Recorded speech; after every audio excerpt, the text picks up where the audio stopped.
And then we have all of these options.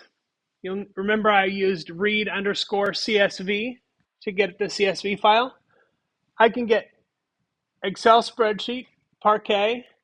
I can read from HTML files, HDF5, JSON, GBQ, SQL, and others. So I can get data from all kinds of different places. I can literally go to an HTML page that has data, save it, and import it to a data frame.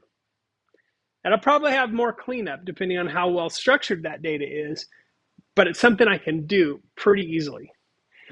And also, all of these formats are also available for output straight from Pandas. So if I want to make a backup copy of my data, let's say I import it from an HTML file and I want to save it as a backup, I can save it as any of these options. I can save it to an Excel file, mess around with it in Excel, clean it up by hand, and then re-import it back as a data frame.